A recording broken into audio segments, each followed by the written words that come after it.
હમ તો આપણે લઈશું આજે શ્રીમદ ભગવદ ગીતા ત્રીજો અધ્યાય, જેનું નામ છે કર્મયોગ. હવે આ અધ્યાય આપણે અર્જુનના પ્રશ્ન દ્વારા શરૂ થાય છે. તો પહેલા શ્લોકમાં અર્જુન પ્રશ્ન પૂછે છે. અર્જુને કહ્યું, હે જનાર્દન, હે કેશવ, જો તમે બુદ્ધિને સકામ કર્મ કરતા શ્રેષ્ઠ માનતા હો, તો પછી તમે મને આ ઘોર યુદ્ધ કરવા શા માટે પ્રેરી રહ્યા છો? હવે આપણે જોઈએ કે ભાઈ એક શિષ્યના જે સારા લક્ષણ છે, એમાં 3માંથી ત્રીજું લક્ષણ એ છે કે ભગવાને કંઈક કીધું હોય અથવા મંતવ્ય આપ્યું હોય અથવા ગુરુએ કંઈક મંતવ્ય આપ્યું હોય, કંઈક સમજાવ્યું હોય, તેમાંથી કોઈ ચીજ ન સમજાતી હોય અથવા કોઈ ચીજમાં દ્વિવિધા હોય, તો એ આપણે પરિપત્ર એટલે કે પ્રશ્ન પૂછીને આપણે એ ક્લિયર કરી શકીએ. તો એ રીતે અર્જુન અહીંયા પ્રશ્ન પૂછે છે કે ભાઈ તમે જો બુદ્ધિને સકામ કર્મ કરતા વધારે શ્રેષ્ઠ માનતા હો તો. હવે ભગવાન શ્રી કૃષ્ણને કઈ જગ્યાએ એવું બતાવ્યું હશે કે જેથી કરીને અર્જુન પ્રશ્ન પૂછે છે? તો આપણે પણ એ જોવાનું કે ભાઈ આપણે શું છે, આ ભગવદ ગીતા આપણે જયારે નો અધ્યયન અત્યારે કરીએ છીએ, આપણે પણ અર્જુનના હિસાબે કરવાનું છે, નહીં કે આપણે ધૃતરાષ્ટ્ર અને દુર્યોધનની જેમ. કારણ કે એક જ યુદ્ધભૂમિ ઉપર આપણે 3 જણા પરીક્ષણ કર્યું અને 3 જણાની પ્રતિક્રિયા કેવી અલગ અલગ હતી. અને જ્યારે અર્જુન જે પ્રમાણે જોવે છે અને એના મનમાં બધા પ્રશ્નો થાય છે, ત્યાર પછી ભગવાન શ્રી કૃષ્ણ બધું જ્ઞાન આપે છે. તો આપણે પણ એ જે જ્ઞાન આપણે મેળવીએ છીએ અર્જુનના મારફત દ્વારા, આપણે પણ અર્જુન બનીને એ જ્ઞાન મેળવવાની કોશિશ કરી છે, નહીં કે આપણે દુર્યોધન અથવા ધૃતરાષ્ટ્રની જેમ. ધૃતરાષ્ટ્રે આખી ભગવદ ગીતા સાંભળી પણ એને કાંઈ આખો લાભ ન થયો. સંજય દ્વારા એને પણ આખી સાંભળી અને બધી પ્રમાણે અનુભવ્યું બી, તેમ છતાં બી એને કોઈ લાભ ન થયો. તો આપણે પણ જો અર્જુનની જેમ આપણે સમજીએ અથવા એને સાંભળવાની કોશિશ કરીએ અને સમજવાની કોશિશ કરીએ અને આચરણ કરવાની કોશિશ કરીએ, તો જેમ પછી અર્જુન જયારે લાસ્ટમાં કહે છે કે કરીશ્ય વચનમ તમમ, એટલે કે તમારી જેમ જ હવે હું પણ તમારી જેમ ઈચ્છા હશે એ પ્રમાણે હું કરીશ, તો આપણને પણ આપણી જિંદગીમાં આપણને લાભ થાય. અને એક બીજું છે કે ભાઈ મેં આપ સૌને કીધું હતું કે આપણે પોતાની સાથે જો ભગવદ ગીતા રાખશો અને સાથે કાગળ પેન પેન્સિલ રાખશો, તો પણ આપણને ઘણું ખરું મદદરૂપ થશે. ઘણા ખરા એવા પ્રશ્નો હશે આપના કે જે આપણને ક્લિયર ઓછા થતા હશે, તો આપ સાઈડમાં નોટ કરીને રાખો શકો છો. પછી 18 અધ્યાય સુધી આપણે થોડા એમાં જવાબ મળતા રહેશે અને એ પ્રમાણે આપ સરસ મજાની એક એને કન્ટિન્યુઅસ કરીને ચેન જેવું બનાવશો, તો તમારે બધા પ્રશ્નોના જવાબ ક્લિયર થઈ જશે. તો આપણે અહીંયા જોઈએ કે ભાઈ અર્જુનને આ પ્રશ્ન કેવી રીતે થયો. તો એના સંદર્ભમાં આપણે કહું છું કે આપણે બીજા અધ્યાયમાં 52મો શ્લોક અને 61મો શ્લોક, 2 શ્લોક હતા જેમાં બંનેમાં ભગવાન શ્રી કૃષ્ણે બુદ્ધિને સર્વોપરી બતાવી છે અથવા બુદ્ધિને મહત્તા વધારે આપી છે. તો એને પણ આપણે રેફરન્સ તરીકે જોઈ શકો છો કે ભાઈ કેવી રીતે ભગવાન અર્જુને આ પ્રશ્ન પૂછ્યો. એ 2 શ્લોકના રેફરન્સના ટાંકીને આપણે અર્જુનના મનમાં આ પ્રશ્ન થાય છે કે જો બુદ્ધિને તમે શ્રેષ્ઠ માનતા હો, તો પછી મને તમે યુદ્ધ કરવાનું શું કામ કહો છો? અને હજી બીજા શ્લોકમાં પણ હજુ પ્રશ્ન પૂછે છે, એ બી જોઈએ આપણે. તો બીજા શ્લોકમાં અર્જુન ફરીથી પૂછે છે, આપના દ્વિઅર્થી ઉપદેશોથી મારી મતિ મૂંઝાઈ ગઈ છે. હવે આ દ્વિઅર્થી ઉપદેશો એટલે ક્યાં દ્વિઅર્થી ઉપદેશો? ક્યાં એવા 2 ઉપદેશ ભગવાન શ્રી કૃષ્ણ આપ્યા બીજા અધ્યાયમાં? તો કે સર્વપ્રથમ આપણને આત્માનું જ્ઞાન આપ્યું આપણે, અને પછી બીજા આપણે 38 થી 53માં શ્લોકમાં ભગવાન શ્રી કૃષ્ણને સ્વધર્મનું જ્ઞાન આપ્યું. એટલે કે આ બંને એકબીજા એને કોન્ટ્રાડિક્ટરી જેવું લાગે છે કે બંને આમ કરું તો આમ ન થાય અને આમ કરું તો આમ ન થાય. એટલા માટે એને લાગે છે કે આ દ્વિઅર્થી ઉપદેશોથી મારી મતિ મૂંઝાઈ ગઈ છે. તેથી કૃપા કરીને મને નિશ્ચયપૂર્વક જણાવો કે આમાંથી મારે માટે હિતાવહ શું છે અથવા કલ્યાણકારી શું છે અથવા શ્રેષ્ઠકર શું છે, એ રીતે મને સમજાવો. તો આ રીતે અર્જુનના આવા 2 પ્રશ્નો ઉભા થાય છે. પહેલા કહે છે કે બુદ્ધિને તમે કેમ શ્રેષ્ઠ માનો છો? પછી અહીંયા પૂછે છે કે ભાઈ તમે શું કામે મને આવા દ્વિઅર્થી શબ્દ મૂંઝાઈ જાઉં છું, એનાથી તમે મને ક્લિયર કરો. તો આ રીતે આપણે સમજીએ કે ભાઈ જે 2 રસ્તા ભગવાન શ્રી કૃષ્ણએ કીધા, ભગવાન બીજા અધ્યાયમાં પહેલા કે ભાઈ આત્મજ્ઞાન આપ્યું આપણે, અને પછી 38 થી 53માં શ્લોકમાં જેમાં આપણે 2 દાખલા બી લીધેલા, હનુમાનજીનો અને વિભીષણનો, અને 11 થી 30માં શ્લોકમાં ભગવાન શ્રી કૃષ્ણ આત્મજ્ઞાન આપ્યું. એટલે કે આ બંનેની તો આપણે ઓપોઝિટ ટાઈપના સમજે છે અર્જુન, અને એ રીતે એનું કન્ફ્યુઝન અને ડાઉટ જે થાય છે પ્રશ્ન દ્વારા ભગવાનને પૂછે છે. હવે જોઈએ ભગવાન શ્રી કૃષ્ણ એનો ઉત્તર શું આપે છે. તો ચોથા શ્લોકમાં ભગવાન શ્રી કૃષ્ણ કહે છે, મનુષ્યને કર્મનો સમૂર્ગો પ્રારંભ ન કરવાથી ન તો કર્મ ફળથી મુક્તિ પ્રાપ્ત થાય છે. એટલે કે માની લો આજે કોઈ માણસ વિચારે કે ભાઈ ચાલો હું કોઈ કર્મ જ નથી કરતો, મારે કોઈ કર્મનો આરંભ જ નથી કરવો, અને હું એકદમ અલગ જગ્યાએ જઈને બેસી જાઉં અને ભગવાનનું ધ્યાન કરવા માંડું, જે પ્રમાણે ભગવાન શ્રી કૃષ્ણે આત્મજ્ઞાન કીધું એ પ્રમાણે, અને ભગવાનની સ્તુતિ કરો અને ભગવાનની પ્રાર્થના કરો અને એ પ્રમાણે પ્રાપ્ત કરવાની કોશિશ કરું, તો પણ ભગવાન શ્રી કૃષ્ણ શું કહે છે કે આવું કરવાથી પણ એને મુક્તિ પ્રાપ્ત થતી નથી. અને પછી હવે સાથે સાથે શું કહે છે, અને ન તો કર્મ ત્યાગથી તેને પૂર્ણતા સિદ્ધ પ્રાપ્ત થાય છે, સિદ્ધ થાય છે.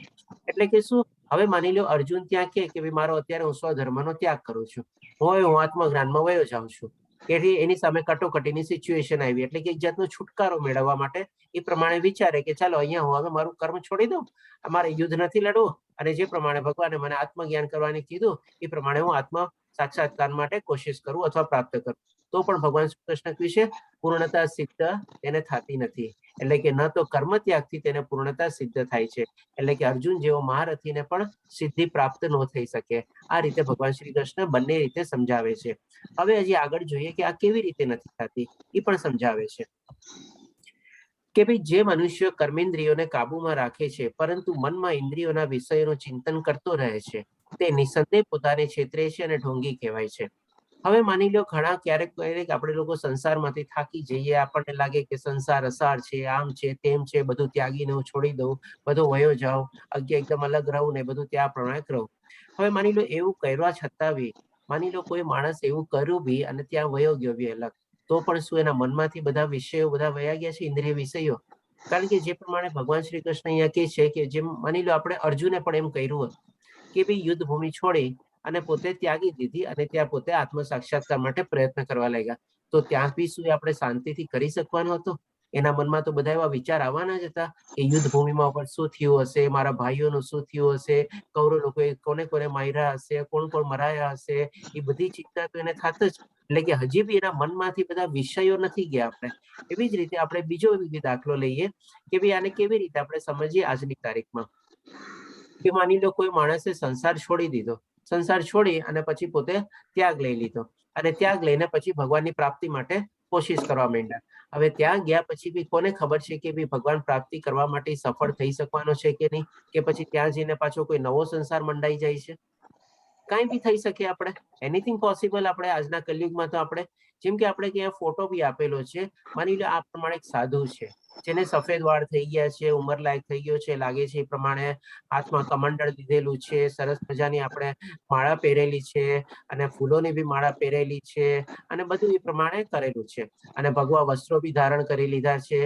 પણ હવે આપણે જોઈએ છીએ કે ભાઈ એક હાથમાં શું છે એના હાથમાં અને બીજા હાથમાં શું છે, શું કરે છે એ આપણે, એટલે કે હજી સુધી એના બધા ઇન્દ્રિયના વિષયો ગયા નથી. એટલે કે માની લો હોઈ શકે કર્મેન્દ્રિયો દ્વારા એને બધાની પ્રમાણે ઈચ્છાને દબાવી દીધી, પણ જેમ આપણે સ્પ્રિંગને દબાવીએ પણ સ્પ્રિંગ તો પછી ગમે ત્યારે ઉછળે ત્યારે આપણને કેવી ઓર ઈજા આપે, તો એવી જ રીતે પણ ભગવાન શ્રી કૃષ્ણ સમજાવે છે કે જે મનુષ્ય કર્મેન્દ્રિયોને કાબુમાં રાખે છે, એટલે માની લો આપણે સ્પ્રિંગને દબાવી દઈએ ગમે તેમ કરીને, આપણી ઈચ્છાને દબાવી દીધી, ઈચ્છાને મારી નાખી, પણ જ્યાં સુધી મનમાંથી ઈચ્છા ન જાય, એટલે કે મનમાંથી ઇન્દ્રિયના વિષયોનું ચિંતન ન કરે અને ત્યાં સુધી આપણે કોઈ ફાયદો થતો નથી, કોઈ આપણને ફળ મળતું નથી. અને સાથે સાથે ભગવાન શ્રી કૃષ્ણ એ પણ કહે છે કે નિસંદેહ પોતાને તો છેતરે જ છે, પણ આખા બધાની સામે ઢોંગ બી કરે છે અને ઇવન ગામવાળાને પણ બધાની પ્રમાણે છેતરે છે. આપણે કહી શકીએ એક જાતનું ચીટ અથવા ઠગ રીતે. એટલે કે જ્યાં સુધી આપણા મનમાંથી આવા બધા આપણા ભાવ ન જાય ત્યાં સુધી આપણને કોઈ એવો લાભ મળતો નથી. હવે આની બીજી જ બાજુ જોઈએ આપણે, કે માની લો બીજી બાજુ કઈ એવા હોય છે ઘણા લોકો જે શું કે છે ભગવાન શ્રી કૃષ્ણ આમાં 7મા શ્લોકમાં કે પરંતુ, એટલે કે જો કોઈ નિષ્ઠાવાન મનુષ્ય એટલે કે શું, કે ભાઈ જેની શ્રદ્ધા છે, વિશ્વાસ છે અને સાથે સાથે આપણે પોતાનો દ્રઢ નિશ્ચય છે, ડિટર્મિનેશન છે, ડેડિકેશન છે, એ બધું હોય એને આપણે નિષ્ઠાવાનમાં ઇન્ક્લુડ કરી શકીએ. એને ભગવાન શ્રી કૃષ્ણ નિષ્ઠાવાન મનુષ્ય તરીકે કહે છે. અને પછી એમ શું કહે છે કે કર્મેન્દ્રિયોને મન દ્વારા નિયંત્રિત કરવાનો પ્રયત્ન કરે છે. એટલે કે પોતાની જે કર્મેન્દ્રિયો છે એને નિયંત્રણ કેવી રીતે કરે છે, તો કે ભાઈ મનને મનાવીને, મનને વાળીને, એટલે આસ્તે આસ્તે મનને વાળતો જાય છે. એવી રીતે ઓટોમેટિકલી ખાલી સ્પ્રિંગની જેમ દબાવતો નથી, પણ એ આપણે મનને વાળતો જાય છે. એટલે કે આસ્તે આસ્તે આસ્તે આપણે કોઈ ચીજને દબાવીએ તો કેવું જરા નીચે નીચે બેસતું જાય, એવી રીતે કરીને આપણે કર્મેન્દ્રિયો અને બધી ઈચ્છાઓ જે છે એને મનને કેળવીને એમાં નિયંત્રણ મેળવવાની કોશિશ કરે છે અને અનાસક્ત થઈને કર્મયોગ ના કૃષ્ણમય ભાવનામયમાં કરીને આરંભ કરે છે. એટલે કે પોતે જે કર્મ કરવાનો છે એમાં પણ શું કોઈ જાતની અનાસક્તિ, એટલે કે કોઈ જાતનું આમ ફળની ઈચ્છા વગર આપણે પોતે કૃષ્ણ ભગવાનને અર્પિત કરવાનો છે એવા ભાવથી આપણે કર્મ કરે છે, તો તે ઘણો ચડિયાતો છે. એવી રીતે ભગવાન શ્રી કૃષ્ણ અહીંયા સમજાવે છે. એટલે કે અહીંયા ભગવાન શ્રી કૃષ્ણ આપણને સિક્કાની બંને બાજુ સમજાવે છે કે માની લો ખાલી ત્યાગ કરવાથી સંપૂર્ણ આપણને સિદ્ધિ બી પ્રાપ્તિ નથી, કર્મેન્દ્રિયોને દબાવવાથી પણ આપણને પ્રાપ્ત થતી, પણ જો આવી રીતે આપણે કરીએ તો એ આપણે ઘણું ચડિયાતી રીતે આપણે સરસ રીતે આપણે પોતાનું કર્મ કર્યું કહેવાય. હવે માની લો આપણે અહીંયા એ જ દાખલાને એક્ઝામ્પલ કરીએ કે ઓલો સાધુ મહારાજ જે હતા આપણે બધી જગ્યાએ જઈને ભીખ માંગીને આપણે એ જ રીતે કહીએ કે ભિક્ષા અથવા ભીખ માંગીને પોતાનું ગુજરાન નહીં ચલાવે છે. પણ હજી સુધી મનમાં પણ એના બધા ઇન્દ્રિય વિષયો ચાલુ જ છે, કંઈક ને કંઈક એ પ્રમાણે કરે છે. પણ કોઈ જાતનું કઈ એવું કઈ પોતે એક્ટિવ કર્મ કરતા નથી. હવે એને બીજી બાજુ જોઈએ આપણે કે માની લો એક આપણે ઓફિસમાં કે ઘરમાં કોઈ સ્વીપર બી હોય અથવા ચપરાસી બી હોય કે જે પોતાની મહેનત કરીને પોતાનું કમાઈ કરીને પોતાનું રડતો હોય અને પોતાનું જીવન નિર્વાહ ચલાવતો હોય અને સાથે સાથે થોડી ભગવાનની ભક્તિ બી કરતો હોય, તો એ પ્રમાણે વધારે ચડિયાતો છે નહીં કે ભાઈ બધા કર્મનો ત્યાગ કરીને આવી રીતે ભીખ માંગીને પોતાનું ગુજરાન ચલાવો એવી રીતે. આમ આપણે સમજી શકીએ બંને બાજુને કે ભાઈ ડેફિનેટલી આપણે કર્મ તો કરવું જ પડે. હવે એ પણ ભગવાન શ્રી કૃષ્ણ આપણને ક્લિયર કરે છે કે ભાઈ હવે આપણે શું કામે આવી રીતે કરવું જોઈએ આપણે. તો 8મા શ્લોકમાં ભગવાન શ્રી કૃષ્ણ કહે છે, તું તારું નિયત કર્તવ્ય કર્મ કર. એટલે કે તારે ડેફિનેટલી જે કર્મ તારું નિયત છે કે જે ક્ષત્રિયનો જે ધર્મ હોય એ પ્રમાણે અર્જુનને કહે છે. આપણા બધા માટે બી છે જે પ્રમાણે આપણા ગુણ અને સ્વભાવ હોય એ પ્રમાણે આપણે જે કર્મ નિર્ધારેલું હોય એ આપણે નિયત કર્તવ્ય કર્મ એટલે કે as a matter of duty સમજીને આપણે કરવાનું છે. શું કામે કરવાનું છે? તો કે કારણ કે કર્મ નહીં કરવા કરતા કર્મ કરવું વધુ સારું છે. એટલે કે ખાલી આપણે બેસી રહેવાથી તો પણ ભગવાન શ્રી કૃષ્ણ કહે છે કે ભાઈ કર્મ કરવું તો વધારે સારું છે. એટલે કે કંઈક ને કંઈક જીવનમાં આપણી એક્ટિવિટી તો હંમેશા થ્રુ આઉટ ધ લાઈફ આપણે રાખવી જ પડે. પછી હવે આગળ કહે છે કે કામ કર્યા મનુષ્ય વગર વિનાશ્ય પોતાનું દેહનો નિર્વાહ પણ કરી શકતો નથી. હવે આપણે જોઈએ કે ભાઈ આપણે અહીંયા ભૌતિક દુનિયામાં આવ્યા છે તો આપણા દેહના નિર્વાહ માટે બી આપણે અમુક ક્રિયાઓ બધી કરવી પડે. જેમ કે ખાવું છે, પીવું છે, સૂવું છે, મળત્યાગ કરવો છે. આપણે આ બધી ચીજો આપણી બેઝિક નેસેસિટી ઓફ લાઈફ કહેવાય છે. આપણે એ બધી કરવા માટે પણ આપણે શું કંઈક ને કંઈક કર્મ તો કરવું જ પડે છે. જેમ કે ખાવા માટે બી આપણે હાથને મહેનત આપવી પડે, જીભને મહેનત આપવી પડે, મોઢાને આપણે મહેનત આપવી પડે. એ પણ એક જાતનું કર્મ છે. ઇવન શ્વાસ લઈએ છીએ તો પણ આપણે શ્વાસ અને પ્રશ્વાસની ક્રિયા આપણે કેરી ઓન કરવી પડે છે કે જેથી કરીને આપણે શ્વાસ સરસ રીતે લઈ શકીએ. એટલે કે આપણે ભગવાન શ્રી કૃષ્ણ કહે છે કે આ બધી બેઝિક નેસેસિટી જે છે આપણા શરીરના નિર્વાહ માટે અથવા તો જીવનના નિર્વાહ માટે, દેહના નિર્વાહ માટે આપણે કંઈક ને કંઈક કર્મ તો કરવું જ પડે છે. આપણે આ રીતે ભગવાન શ્રી કૃષ્ણ આપણને બે ચીજ રીતે સમજાવે છે. હવે આ કર્મ કરવું કેવી રીતે એ આપણે જોઈએ. સૌપ્રથમ આપણે સરસ રીતે જાણી ગયું કે ભાઈ કર્મ ત્યાગ કરવાથી આપણને કોઈ ફાયદો થવાનો નથી. કર્મ તો આપણે કરવાનું જ છે અને આજીવન કર્મ કરવાનું છે. કારણ કે દેહના નિર્વાહ માટે આપણે હંમેશા કર્મ કરતું જ રહેવું પડશે. હવે કેવી રીતે કર્મ કરવાનું છે એ આપણે જોઈએ, જે ભગવાન શ્રી કૃષ્ણ 9મા શ્લોકમાં આપણને સમજાવે છે. વિષ્ણુ પ્રીત્યર્થે યજ્ઞ તરીકે કર્મ કરવું જોઈએ. એટલે કે શું? આપણે ભગવાનને અર્પિતના ભાવથી અથવા તો આપણે ભગવાનને સમર્પિતના ભાવથી આપણે કર્મ કરવું જોઈએ. અન્યથા જો એવો ભાવ આપણા મનમાં ન હોય તો શું થાય કે ભાઈ આ ભૌતિક જગતમાં કર્મના બંધન ઉત્પન્ન થાય છે. એટલે કે જે કાંઈ પણ કર્મ જો આપણે ઇન્દ્રિય તૃપ્તિ અને આપણા શરીર સુખ અને એના માટે જો કરીએ આપણે ભગવાનના માટે અથવા ભગવાનને અર્પિત કરવા અથવા સમર્પિત ભાવથી ન કરીએ આપણે તો એ આપણને બંધન કરતા થાય છે અને એ પ્રમાણે આપણે આ જન્મ મૃત્યુ જરા વ્યાધિના હિસાબે આપણે ફસાઈ જઈએ છીએ અને કર્મની જે આપણે ગતિ છે એમાં ચક્કરમાં આપણે આવી જઈએ છીએ. એટલા માટે ભગવાન શ્રી કૃષ્ણ કહે છે, તેથી હે કુંતી પુત્ર, તું તેમના વિષ્ણુની પ્રસન્નતા અર્થે નિયત કર્મ કર અને તે રીતે તું સદા અનાસક્ત અને બંધનમાંથી મુક્ત થઈ રહીશ. આ રીતે ભગવાન શ્રી કૃષ્ણ આપણને બે ચીજ સમજાવે છે કે ભાઈ ડેફિનેટલી આપણે કર્મ કરવાનું છે. એ પણ સાથે સાથે આપણે ભગવાનને સમર્પિત અને અર્પિત ભાવનાથી કરવાનું છે અને એમાંથી આપણે અનાસક્ત એટલે કે ફળની કોઈ આશા વગર આપણે કરવાનું છે. તો એ રીતે કરશું તો આપણે બંધનમાંથી મુક્ત રહેશું અને જાણતા અજાણતા બી કોઈક આપણે એવા પાપ થઈ ગયા હશે તો પણ આપણને ભગવાનની પ્રમાણે આપણને મુક્તિને આપણને રસ્તો ખોલવા માટે મદદરૂપ થશે. હવે માની લો આ રીતે આપણે જયારે કરીએ આપણે ભગવાનને બધાને પ્રસન્ન કરવા માટે, તો એ લોકો બી શું કરે છે એ બી ભગવાન શ્રી કૃષ્ણ હવે સમજાવે છે કે યજ્ઞો દ્વારા પ્રસન્ન થઈને દેવો તમને પણ પ્રસન્ન કરશે. એટલે કે આપણને રિટર્ન ગિફ્ટ બી મળે છે. જો આપણે કર્મ આપણે એ ભાવનાથી કરીએ, સમર્પિત અને અર્પિત ભાવનાથી કરીએ, ફળની ઈચ્છા રાખ્યા વગર કરીએ અને એને પ્રસન્ન કરવા માટે કરીએ તો ઇન રિટર્ન ગિફ્ટ તરીકે એ લોકો પણ આપણા ઉપર પ્રસન્ન થશે. એવું નથી કે આ વન વે ટ્રાફિક છે. આપણે it is a both way traffic છે અને જે સામેવાળો જે ટ્રાફિક છે ને એ તો આપણે વધારે વેગવાળો અને વધારે જોરવાળો છે. આપણે એક કદમ આગળ વધશું ને એમાં તો સામેથી કદાચ 10 કદમ બી આગળ વધી શકે છે. એવી રીતે આપણે છે. એટલે કે એ લોકો પણ આપણે દેવી દેવતાઓ પણ બધા પ્રસન્ન થશે અને એ રીતે માનવો તથા દેવો વચ્ચેના સહકારથી સૌનો અભ્યુદય થશે. એટલે કે બધાનું પ્રોગ્રેસ થશે, બધાની પ્રોસ્પેરિટી ને બધું થશે. આપણે અહીંયા ભગવાન શ્રી કૃષ્ણ એક આપણને સરસ મજાની મેકેનિઝમ સમજાવે છે આપણને કે ભાઈ આ જે સૃષ્ટિમાં દરેક માનવ જે આપણે બધા અથવા બધા જીવો જે આપણે છે એ બધાને આપણે સંચાલન કેવી રીતે ચાલે છે એ પ્રમાણે સમજાવે છે. ભગવાન શું કહે છે કે ભૈયા દેવો વચ્ચેના માનવ તથા દેવો વચ્ચેના સહકારથી, હવે કેવી રીતે સહકારથી આપણે એ બી આપણે સમજશું કે ભાઈ આપણે શું છે બધા જે દેવી દેવતાઓને બધા જે છે ને ભગવાન દ્વારા જ નિયુક્ત થયેલા છે અને એમની પાસે જે શક્તિઓ છે, જે પાવર છે એ પણ બધા ભગવાન દ્વારા જ આપણે એમને આપેલા છે આપણે, અને એ શક્તિઓ અને એ પાવર દ્વારા એ લોકો બધા મનુષ્યો ઉપર અને બાકી બધા જે જીવો છે બધા ઉપર કૃપા કરે છે. હવે કેવી રીતે કૃપા કરે છે અને કૃપાના ફળ સ્વરૂપે બધા આપણે સરસ રીતે આપણે જીવીએ છીએ અને બધા પ્રોગ્રેસ કરીએ છીએ. હવે કેવી રીતે થાય છે એ પણ આપણે સમજશું કે જીવનની વિવિધ જરૂરિયાતોની પૂર્તિ કરનારા વિભિન્ન દેવો યજ્ઞ સંપન્ન કરવાથી પ્રસન્ન થઈને તમારી બધી જરૂરિયાતોની પૂર્તિ કરે છે. હવે આપણે જોઈએ છીએ કે આપણને જીવવા માટે શું શું જોવે? ખાવા માટે અનાજ જોવે, શ્વાસ લેવા માટે હવા જોવે, પીવા માટે પાણી જોવે, સૂર્યનો પ્રકાશ જોવે, ચંદ્રની રાત્રિ જોવે આપણે તો આપણે સૂઈ શકીએ. એટલે કે આ બધી ચીજ આપણે અલગ અલગ દેવી દેવતાઓને ભગવાન શ્રી કૃષ્ણે જે પ્રમાણે પાવર અથવા શક્તિઓ આપેલી છે અને નિયુક્ત કરેલા છે એ પ્રમાણે બધી બાટેલી છે. જેમ આપણે એક એક્ઝામ્પલ લઈએ કે કેબિનેટ મિનિસ્ટર હોય અને પ્રાઇમ મિનિસ્ટરના એના અંદરમાં બધા જે નાના બધા મિનિસ્ટરો હોય બધાને શું અલગ અલગ પોર્ટફોલિયો આપેલા હોય. કોઈને ફાઇનાન્સ આપેલું હોય, કોઈને ડિફેન્સ આપેલું હોય, કોઈને એગ્રીકલ્ચર, કોઈને હોમ મિનિસ્ટ્રી, કોઈને ટ્રાન્સપોર્ટ મિનિસ્ટ્રી, એવી રીતે.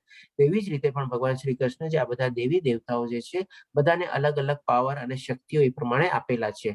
જેમ કે ઇન્દ્રદેવ વરસાદ કરાવે છે, આપણે પછી સૂર્યદેવ આપણને પ્રકાશ આપે છે, ચંદ્રદેવ આપણને છાંયો આપે છે.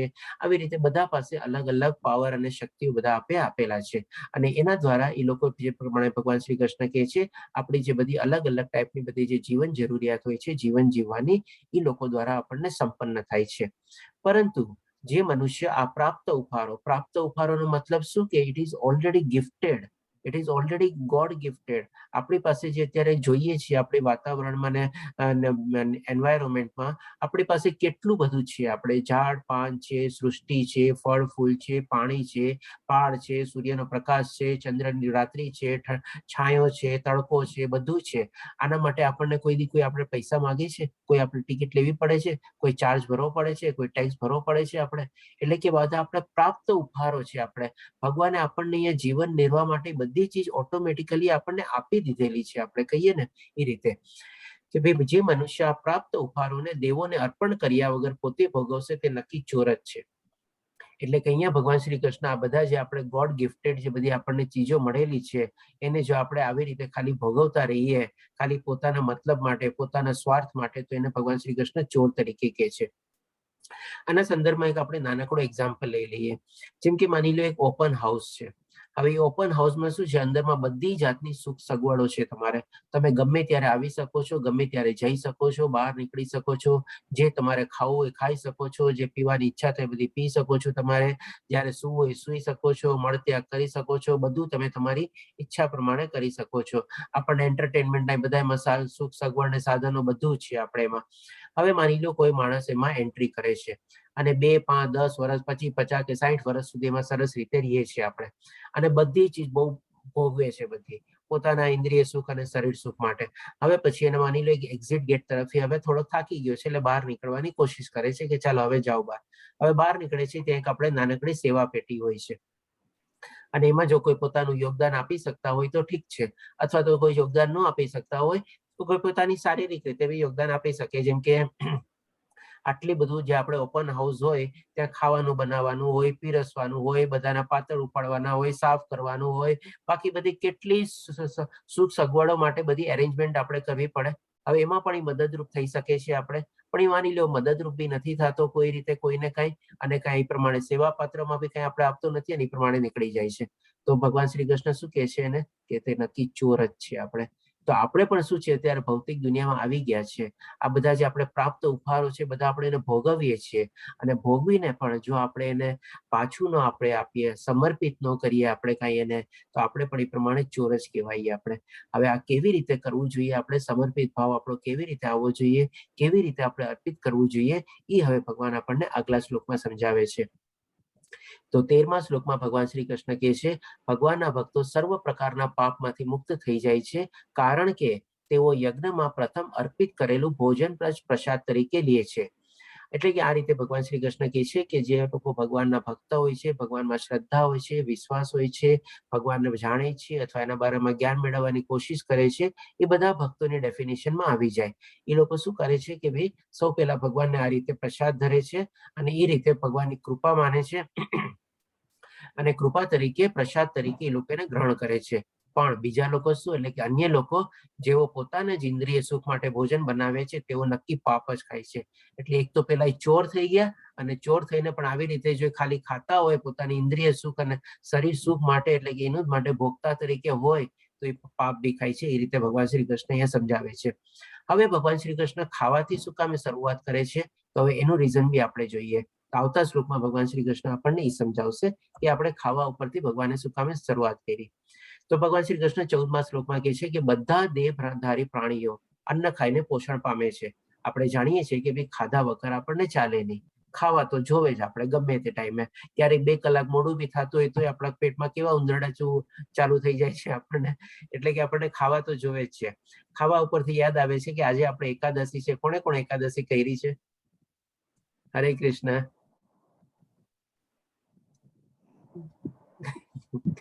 ગુડ. ચિંતન પ્રભુજી, ઓકે. દીપ્તિ માતાજી, ધન્ય, ઓકે. બિપિન પ્રભુજી, ઓકે, વેરી ગુડ. ઓકે. તો ફરાળી એકાદશી કરી છે કે કેવી એકાદશી કરી છે? જી પ્રભુજી, ખાઈ પીને. Okay, very good. સરસ. ચાલો, આજે આપણે મોહિની એકાદશી છે. બધાને ખૂબ ખૂબ ઓકે. ફરાળી ખાઈને પ્રભુજી. ફરાળી ખાઈને, ઓકે, કઈ વાંધો નહીં, જે પ્રમાણે હોય. બધા પોતપોત ભાવ જે બહુ જરૂરી છે, કારણ કે કલિયુગમાં છે ને ભાવની જ કમી છે બસ. બાકી બધું તો ઠીક છે, બાકી બધું થઈ જાય. આપણે જેવું આપણને શરીર પ્રમાણે પરમિટ કરી પ્રમાણે આપણે કરવાનું. ઓકે, ચાલો. ફરાળી એકાદશી બી સારી છે, નિર્જરા એકાદશી સારી છે, અને ખાલી ફળવાળી એકાદશી બી સારી છે. ફરાળી બી સારી છે અને ફળવાળી બી સારી છે અને નિર્જળા બી સારી છે. એકાદશી કરવી જરૂરી છે, ભાવ હોવો જોઈએ આપણો. એટલે કે એક દિવસ તો આપણે ભૂખ્યા રહી શકીએ આપણે. તો આ રીતે ભગવાન શ્રી કૃષ્ણ કહે છે કે બધા દેહધારી પ્રાણીઓ અન્ન ખાઈને પોષણ કરે છે, કારણ કે ખાધા વગર આપણને ચાલે નહીં એવી રીતે. હવે અન્ન કેવી રીતે થાય છે એ પણ સાથે સાથે આપણને સમજાવે છે. અન્ન વરસાદથી ઉત્પન્ન થાય છે, વરસાદ યજ્ઞ કરવાથી વરસે છે, અને યજ્ઞ નિયત કર્મો કરવાથી થાય છે. હવે આ જે ભગવાન શ્રી કૃષ્ણ આપણને જે ઇકો સાયકલ સમજાવે છે આપણને, એક ટાઈપની આખી આપણે જ્યોગ્રાફીમાં બધી ચીજ ભણી ગયા છે, એક આખી ઇકોસિસ્ટમ અહીંયા સમજાવે છે આપણે. તો હવે આપણે આધ્યાત્મિક રીતે આપણે સમજી લઈએ. આ તો આપણે જનરલ પ્રોસેસ છે, આપણે બધા જ્યોગ્રાફીમાં બધું ભણેલા બી હશું કે ભાઈ વરસાદ આવે છે એ પ્રમાણે થાય છે અને પછી અન્નને બધું પાકે છે એ પ્રમાણે. પણ હવે આપણે આધ્યાત્મિક રીતે સમજીએ જે ભગવાન શ્રી કૃષ્ણ આપણને આખી ઇકોસિસ્ટમ જે સમજાવે છે, તો એ આપણે આ નેક્સ્ટ સ્લાઇડમાં આ રીતે સમજશું કે ભગવાન શ્રી કૃષ્ણ જ આપણે શાસ્ત્રો ને બધા વેદો, ઉપનિષદ ને બધું આપણે જે બ્રહ્મ સંહિતા ને બધા જે છે એમાં બધામાં આવા બધા યજ્ઞો ને બધા લખેલા છે કે કઈ કઈ યજ્ઞ કરવાથી શું શું બધાને ફળ મળી શકે છે. અને બધી એમાં બધી રીતો બી લખેલી છે, કેવા ગુણ પ્રમાણે બધા કેવો આપણે રોજગાર બી પોતાનો ચૂઝ કરી શકે છે. બધી ચીજ એમાં આપણે શાસ્ત્રમાં આવી જાય છે. આપણે હવે માની લો આપણે ક્યાં એક્ઝામ્પલ લઈએ ખેડૂતનો, કે જેની પાસે જમીન છે આપણે અને એ પ્રમાણે એ ખેતી કરે છે. હવે ખેતી કરવા માટે કે જેટલા બી કર્મ કરવા જોઈએ એ બધા કર્મ કરે છે, અને એ બધા કર્મ કરીને જયારે બીજની વાવણી કરી દે કે જમીનને ખેડી લે, બધું કરી લે, એટલે માની લો એનું બધું પોતાનું કામ સંપન્ન થઈ ગયું છે. હવે આપણે એ વરસાદની કૃપાની કરવાની રાહ જોવે છે. એટલે કે હવે શું કરે છે, એને જે કાંઈ પણ મહેનત કરી, જે કાંઈ પણ એફર્ટ આપ્યા, એના માટે પછી આપણે યજ્ઞ કરે છે. જેમ આપણે જોઈ શકો છો અગ્નિ પ્રગટાવેલી છે ને એક સરસ મજાનો યજ્ઞ કરે છે, અને આ બધા આપણે દેવી દેવતાઓ છે, એને પ્રસન્ન કરવા માટે ઈ યજ્ઞ કરે છે. હવે ઈ યજ્ઞ કરે છે જે પ્રમાણે ભગવાન શ્રી કૃષ્ણ બતાવ્યું એ પ્રમાણે દેવી દેવતાઓ પણ રિટર્ન ગિફ્ટ આપે છે, પ્રસન્ન થાય છે.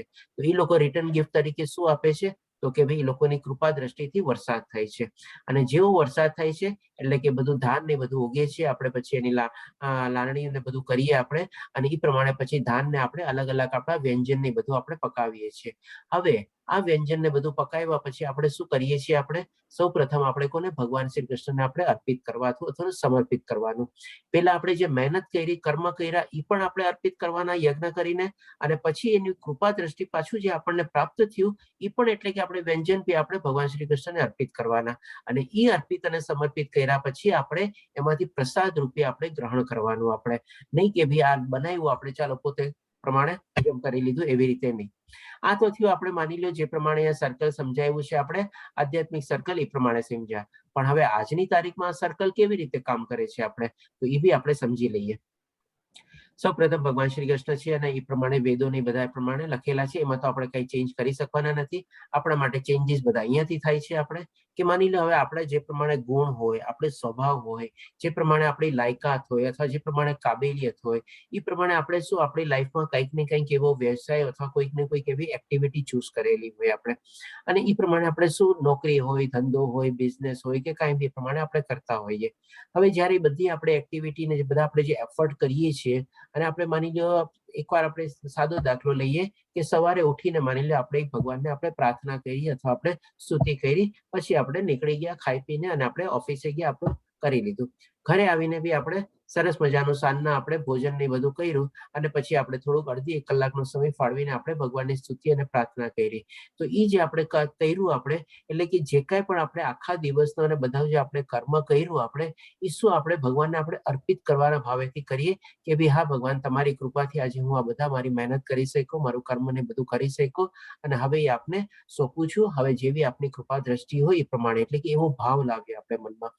હવે એવું જયારે ભાવ લાવીએ ત્યારે ભગવાનની પણ સામે કૃપા દ્રષ્ટિ થવાની જ છે. અને વરસાદના રૂપે આપણને શું મળવાનું છે? હવે જો આપણે બિઝનેસ કરતા હોય તો આપણને પ્રોફિટ થાય, લાભ થાય. નોકરી કરતા હોય તો આપણને મહેનતાણું મળે, સેલેરી મળે, એ પ્રમાણે મળે આપણને. અને એ પ્રમાણે જે આપણને પૈસા મળે છે એમાંથી આપણે આપણી જીવન જરૂરિયાતોની બધી અલગ અલગ વસ્તુઓને બધું આપણે ખરીદીએ છીએ, આપણે ખાવા પીવા માટે, કપડાં પહેરવા માટે ને બધું કરવા માટે. તો એ બધું ખરીદી કર્યા પછી આપણે શું કરીએ? અલગ અલગ વ્યંજન ને બધું પકાવીએ, અને એ બધું વ્યંજન ને બધું પકાવી આપણે ભગવાનને આપણે સવારના પૂરમાં જેમ કે ભોગ ધરાવીએ, અને પછી આપણે એને પ્રસાદ રૂપે લઈએ. અને સાથે સાથે તમે કહેશો કે ખાલી ભોગ નહીં ધરાવવાનો, તો ના, આપણે જેમ આપણા માટે કપડાં ને બધું લઈએ છીએ તો એ પણ આપણે ભગવાન માટે બી વાઘા લેવાના બધા એવા. એવી રીતે ભગવાનની આપણે સરસ મજાની સેવા કરવાની. આપણે આપણા ઘરમાં જેમ એસી ને બધું રાખીએ છીએ, ભગવાનનો પણ આપણે એક કક્ષ રાખવાનો અલગથી, અને એમાં પણ પંખો ને એસી ને બધું રાખવાનું. એટલે કે જેવો જેવો તમારો ભાવ, જેમ જેમ તમે કોઈ પણ ચીજ આપણે કાંઈ બી લેતા હોઈએ કે આપણે કરતા હોઈએ, કે આપણે સૌથી પહેલા આપણે ભગવાનને વિચારવું જોઈએ કે ભાઈ આમાં ભગવાનનો ભાગ કેટલો. ભગવાનને આપણે પહેલા સમર્પિત કરવાનું, ભગવાનને પહેલા અર્પિત કરવાનું. અને આવો જો ભાવ આપણે લાવીએ બધી રીતમાં, કે સૌ પ્રથમ તો આપણે જે કર્મ કર્યું એમાં, અને પ્લસ આપણને જે કાંઈ પણ પ્રાપ્ત થયું, બધી ચીજમાં પહેલા ભગવાનને ગણવાના. આપણે આપણા માટે કોઈ ચીજ ખરીદીએ કે કંઈ કરીએ એમાં પહેલા ધેટ મીન્સ એને જો ભગવાનને પહેલા આપણે સામે રાખી લઈએ ને, તો એ આપણે ઓલરેડી અર્પિત અથવા સમર્પિત કરવાનો ભાવ આવી ગયો. કારણ કે બધી ચીજ આપણે ભગવાનને સમર્પિત અર્પિત નથી કરી શકતા, પણ પેલા ભગવાનને યાદ તો કરી લેવાના, ભગવાનને થેન્ક્સ તો કહેવાનું કે હા ભાઈ તમારી કૃપાથી અને તમારા આશીર્વાદથી આ ચીજ હું અત્યારે લેવા જઈ રહ્યો છું, અથવા મારે આ ચીજની જરૂર છે. હવે એક નાનકડો આપણે એક્ઝામ્પલ લઈએ કે ભાઈ માની લો આપણે મોબાઈલ, ભગવાનને મોબાઈલની જરૂર છે? ભગવાન મોબાઈલ વાપરે છે?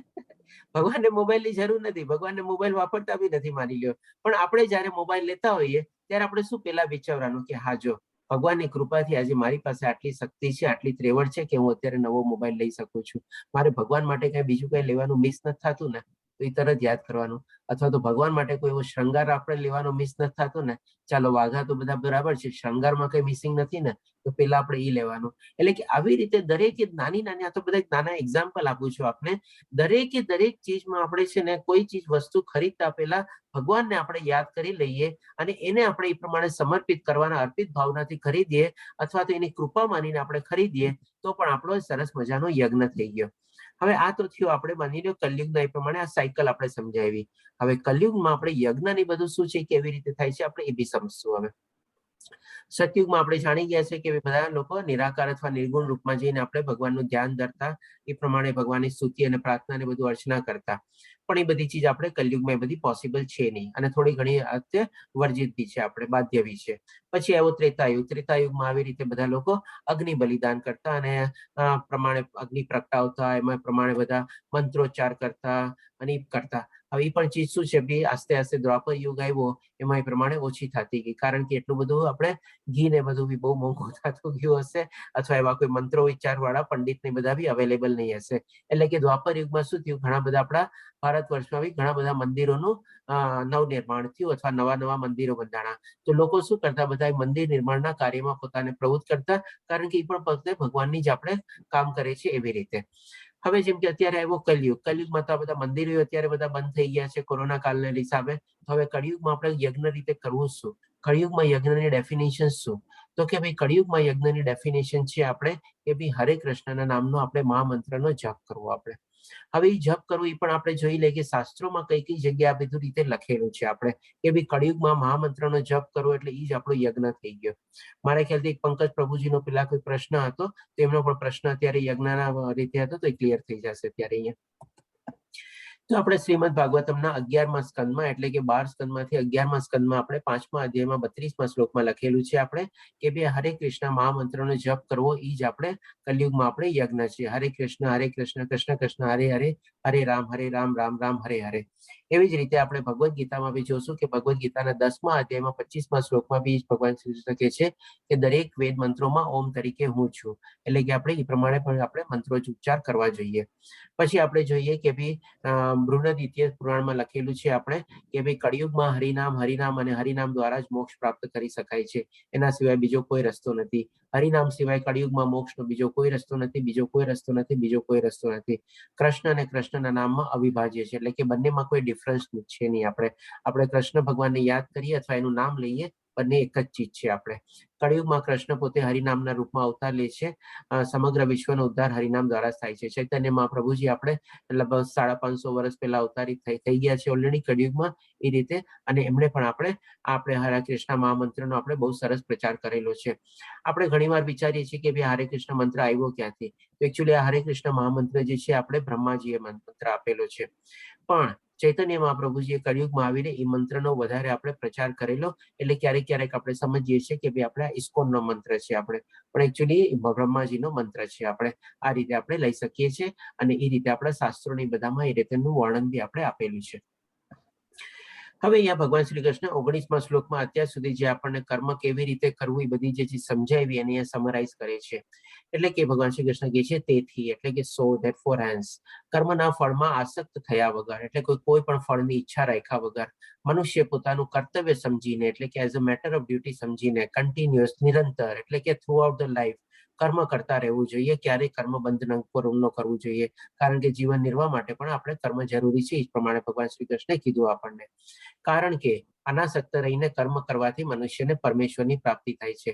એટલે કે જો આવી રીતે આપણે કર્મમાં આપણે ફળમાં આપણે અનાસક્તિ કેળવીએ તો એના ફળ સ્વરૂપે આપણને ભગવાનની પ્રાપ્તિ થાય છે, જે આપણા જીવનનું એકમાત્ર લક્ષ્ય હોઈ શકે, ભગવાનની પ્રાપ્તિ કરવાનો. મનુષ્ય જીવનનું આપણે કહી શકીએ કે સર્વોત્તમ લક્ષ્ય એ જ છે ભગવાનની પ્રાપ્તિ, એના સિવાય બીજું કોઈ આપણું લક્ષ્ય છે નહીં. હવે આ ચીજ સમજાવ્યા પછી ભગવાન શ્રી કૃષ્ણ અહીંયા એકવાર પૂર્ણ વિરામ મૂકે છે, અને હવે બીજી ચીજ ભગવાન અર્જુનને કહે છે કે 21મા શ્લોકમાં કહે છે કે મહાપુરુષ જે આચરણ કરે છે તેનું અનુસરણ સામાન્ય માણસો કરે છે, અને ઉદાહરણ રૂપ આચરણ દ્વારા તે જ આદર્શ પ્રસ્થાપિત કરે છે, તેનું સમગ્ર જગત અનુસરણ કરે છે. આપણે ગઈકાલે ઓલરેડી સમજી ગયા હતા કે અનુસરણ અને અનુકરણનો ડિફરન્સ શું હતો જ્યારે આપણે કૌટુંબિક પરંપરાઓ લીધી હતી ત્યારે. તો એ પ્રમાણે ભગવાન શ્રી કૃષ્ણ ફરીથી આપણને એ સમજાવે છે કે ત્યારે પણ ભગવાન શ્રી કૃષ્ણ અર્જુનને સમજાવે છે કે ભાઈ તારે તારો એવો દાખલો બેસાડવો જોઈએ કે જેથી કરીને તને બધા સાચી રીતે અને સારી રીતે ફોલો કરે, પણ જો તું ત્યારે યુદ્ધ છોડીને વયો જાય તો એક ખોટો દાખલો બેસશે. તો એ ભગવાન શ્રી કૃષ્ણ કહે છે કે મહાપુરુષ જે આચરણ કરે છે, એટલે કેમ છે શું છે કે ભાઈ આજની તારીખમાં આપણે જોઈએ છીએ કે બધા લીડ એન્ડ ફોલો વાળું ઘણી જગ્યા હોય છે. આમાં આપણે ઓલું વાળું લીડ એન્ડ ફોલો નથી, જે આપણે ફેસબુકમાં આપણા આટલા ફોલોઅર્સ હોય છે અને વોટ્સઅપમાં આટલા ગ્રુપમાં આપણે એડમિન હોઈએ છીએ અને આવી રીતે બધા આમ કરે છે, એ ટાઈપનું ફોલોઅર નથી આપણે, પણ આપણા વિચારો, આદર્શો અને સાચું જે આપણે મહાપુરુષ હોય એનું આપણે આચરણ કેવું જોઈએ, બધું કરીએ, વિચારીએ, ત્યાર પછી આપણે એને સાચું સમજીને આપણે એને ફોલો કરીએ છીએ, એને અનુસરણ કહેવાય. અને એ રીતે આપણે સાચું અનુસરણ કર્યું કહેવાય, એમ ભગવાન શ્રી કૃષ્ણ કૃષ્ણ કહે છે કે તેનું અનુસરણ સામાન્ય માણસો પણ બધા કરે છે અને ઉદાહરણ રૂપ એટલે દાખલા તરીકે આચરણ દ્વારા જ, એટલે કે છે ને કે એક્ઝામ્પલ ઇઝ ધ, મારા ખ્યાલથી શું છે કંઈક કહેવત છે એવી, ઇઝ ધ બેસ્ટ એક્ઝામ્પલ, એવું કંઈક મને યાદ નથી આવતી અત્યારે. ઓકે, ચાલો, આચરણ દ્વારા તે જ આદર્શ પ્રસ્થાપિત કરી શકીએ છીએ આપણે, અને તે સમગ્ર જગત અનુસરણ કરે છે. તો આના સંદર્ભમાં આપણે જોઈએ કે ભાઈ આજની તારીખમાં આપણે કલયુગમાં એટલીસ્ટ આપણે આપણા નેક્સ્ટ જનરેશન અને બાળકો માટે પણ છે ને એક સરસ મજાનો દાખલો અથવા ઉદાહરણ રૂપ આપણે પ્રસ્થાપિત કરવું જોઈએ. કારણ કે સૌ પ્રથમ તો માની લો આપણું આખું જગત જે કરવાનું હશે એ કરશે, પણ પહેલા તો આપણે આપણું જે નેક્સ્ટ જનરેશન જે છે, આપણા બાળકો છે, એ આપણને ફોલો કરવાના છે. તો હવે એની પાસે જો આપણે સરસ મજાનો આપણે દાખલો બેસાડીએ કે જેથી કરીને આપણને ફોલો કરે અને એની પણ આગલી જિંદગીને બધું જે છે સરસ રીતે રહે. કારણ કે ખબર નથી આપણને કલયુગમાં કેવો વખત આવવાનો છે.